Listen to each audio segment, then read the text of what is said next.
Hello everyone, welcome to Lekshala. आज हम law of torts का एक बहुत ही इम्पॉर्टेंट टॉपिक स्टार्ट करने वाले हैं, जनरल एक्सेप्शंस।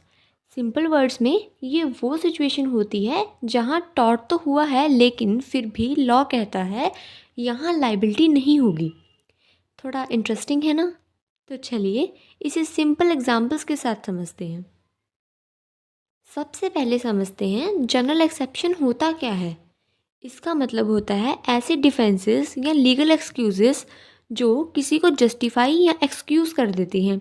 यानी नॉर्मली अगर कोई गलत एक्ट करे तो वो लाइबल होता है, लेकिन इन सिचुएशंस में लॉ उसे एक्सक्यूज़ कर देता है, बचा लेता है। यानी टॉर्ट है लेकिन लाइबिलिटी नहीं।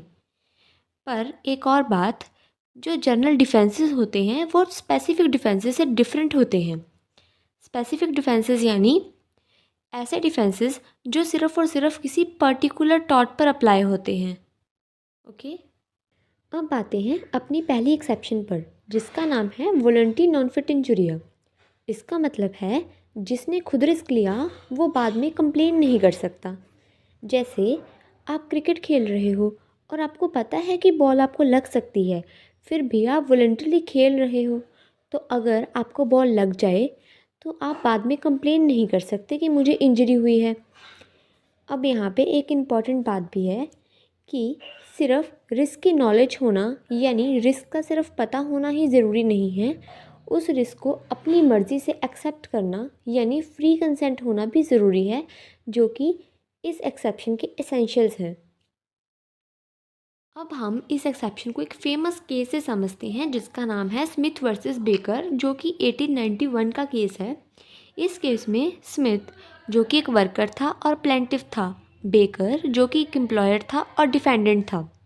अब हुआ क्या, जो वर्कर था ना वो क्रेन के नीचे काम कर रहा था और उसके ऊपर से हैवी स्टोन्स लिफ्ट किए जा रहे थे बाय क्रेन। उसे पता था कि काम में रिस्क है, लेकिन उसने वॉलंटरली कंसेंट नहीं दिया कि मैं ये काम करूँगा। अब इशू क्या है कि क्या सिर्फ रिस्क की नॉलेज होना काफ़ी है? तो कोर्ट ने इस केस में कहा कि सिर्फ नॉलेज इनफ नहीं है, कंसेंट होना भी ज़रूरी है। इसलिए एम्प्लॉयर लाइबल माना गया। यानी only knowledge is not equal to consent. अब बात करते हैं सेकंड एक्सेप्शन की, जिसका नाम है एक्ट ऑफ गॉड।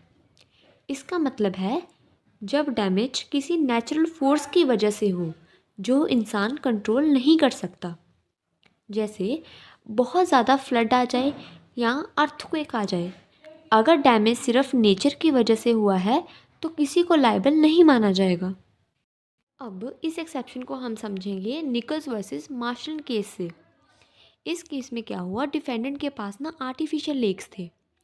सडनली बहुत ज़्यादा रेनफॉल हो गया, इतना ज़्यादा कि लेक्स ओवरफ्लो हो गई और डैमेज हो गया। अब इशू ये था कि क्या डिफेंडेंट लाइबल होगा उस डैमेज के लिए जो कि नेचर की वजह से हुआ है। तो कोर्ट ने कहा ये रेनफॉल नॉर्मल नहीं थी, ये एक्स्ट्राऑर्डिनरी थी जो कि कंट्रोल से बाहर थी, इसलिए डिफेंडेंट लाइबल नहीं होगा। यानी नेचर के एक्स्ट्राऑर्डिनरी एक्ट्स के लिए कोई लायबल नहीं होता। अब आते हैं अपनी थर्ड एक्सेप्शन पर, जिसका नाम है इनएविटेबल एक्सीडेंट। इसका मतलब है ऐसा एक्सीडेंट जो आप चाहकर भी अवॉइड नहीं कर सकते, even after taking proper care. जैसे आप केयरफुली गाड़ी चला रहे हो, सब रूल्स फॉलो भी कर रहे हो, फिर भी अचानक से ब्रेक फेल हो जाए और एक्सीडेंट हो जाए, तो ये इनएविटेबल एक्सीडेंट हो सकता है। इसको समझते हैं स्टेनले वर्सेस पॉल केस से। इस केस में शूटिंग प्रैक्टिस हो रही थी। डिफेंडेंट ने बर्ड पर एम किया, लेकिन बुलेट ट्री से टकराकर रीडायरेक्ट हो गई और प्लेंटिफ को लग गई।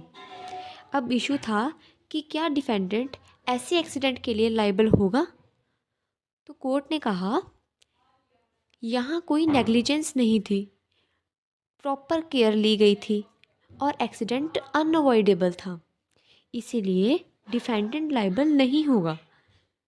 यानी जहाँ एक्सीडेंट अवॉइड ही नहीं हो सकता वहाँ लाइबिलिटी नहीं होती। एक छोटी सी इम्पॉर्टेंट बात जो आपको केस लॉ पढ़ते टाइम काफ़ी हेल्प करेगी। जब भी आप किसी केस का नाम देखते हो, जैसे Smith versus Baker, Nicholls versus Marsland और स्टैनले वर्सेस पोल, तो हमेशा एक रूल याद रखना कि जो केस फाइल करता है यानी प्लेंटिफ, उसका नाम हमेशा केस में पहले आता है और जिसके अगेंस्ट केस फाइल होता है उसका नाम हमेशा बाद में आता है। सिंपल ट्रिक याद रखना, जो कंप्लेन करे वो पहले, जिसके अगेंस्ट कंप्लेन हो वो बाद में। ये छोटी सी चीज़ है पर केस लॉ समझते टाइम आपको काफ़ी ज़्यादा हेल्प करेगी।